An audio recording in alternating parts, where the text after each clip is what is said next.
औज़ुबिल्लाहिमिनश्शैतानिर्रजीम बिस्मिल्लाहिर्रहमानिर्रहीम। अस्सलाम वालेकुम वरहमतुल्लाहि वबरकातुहू।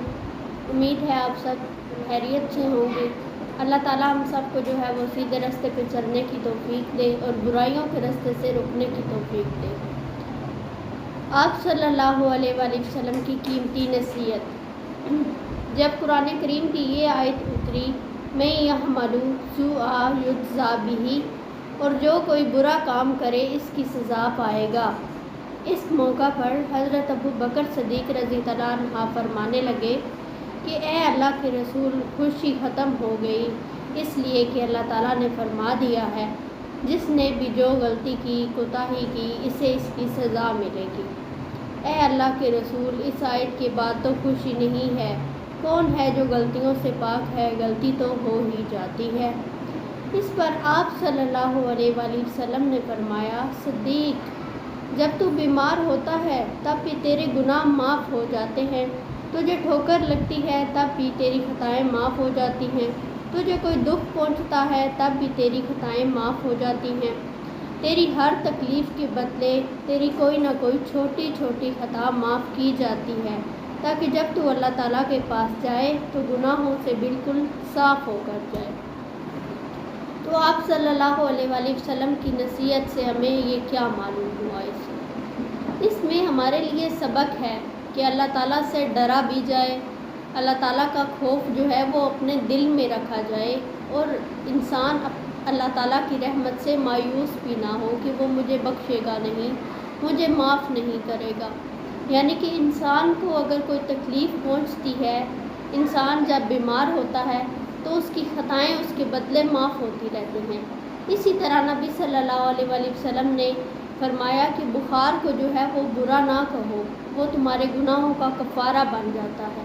यानी कि इंसान को जब कोई बीमारी पहुंचती है, कोई तकलीफ़ आती है, कोई आजमाइश आती है, तो वो उसके गुनाहों का कफ़ारा होती है। इसलिए इंसान को जो है वो मायूस भी नहीं होना चाहिए और अल्लाह से ये नहीं करना चाहिए कि बिल्कुल डरना ही छोड़ दे। तो इस तरह यानी कि ठोकर वगैरह लगना या फिर कोई आजमाइश आना अल्लाह की तरफ से, इस तरह इंसान अल्लाह ताला के और ज़्यादा करीब हो जाता है। यानी कि अगर किसी मुसलमान को कोई भी आजमाइश पहुंचती है तो वो सीधा अल्लाह ताला के हज़ूर खड़ा हो जाता है, अल्लाह ताला से माफ़िया मांगता है, अल्लाह ताला से दुआ करता है। कोई भी आजमाइश आती है, ये जो आजमाइशें आती हैं हमारे ऊपर, ये तो हमें अल्लाह ताला के और ज़्यादा करीब करती हैं। इसलिए इनको बुरा नहीं कहना चाहिए। इंसान को उल्टा जो है वो नेक अमाल करने चाहिए और हर चीज़ जो है वो खलूस नीयत से करनी चाहिए। कोई उसमें रियाकारी ना हो, इबादत में कोई रियाकारी ना हो।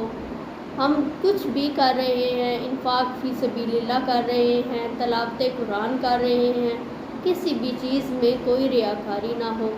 अगर मैं अब आपसे जो है हदीसें वगैरह या कुरान पाक जो है वो बयान करती हूँ, वीडियोस बनाकर यूट्यूब पे अपलोड करती हूँ, तो अगर मेरी नीयत में जो है इखलास नहीं होगा, रियाकारी नहीं होगी, तो मेरा ये अमल किसी काम का नहीं है।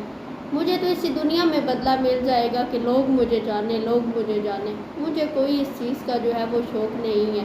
बस दिल में एक खुशी सी इंसान को महसूस होती है कि कोई मुझे देख रहा है या कोई इससे नसीहत हासिल करेगा तो मेरे लिए भी जो है वो सवाब, मुझे भी इसका सवाब मिलेगा। तो अल्लाह ताला हम सब को सीधे रास्ते पे चलने की तौफीक दे, हमारी इबादत में इखलास दे, हमें जो है सिर्फ़ उसी के रास्ते पे चलना चाहिए। और जो लोग मतलब कि उसके रास्ते पर नहीं चलते वो बहुत ज़लीलो ख्वार हो जाते हैं। अल्लाह ताला के रास्ते पे चलना चाहिए हमेशा। अल्लाह ताला से भी यही दुआ करनी चाहिए कि वो हमें हदायत दे, हमें सीधे रास्ते पे चलने की तौफीक दे और बुराइयों से बचने की तौफीक दे। सदक़ल्लाहुल अज़ीम।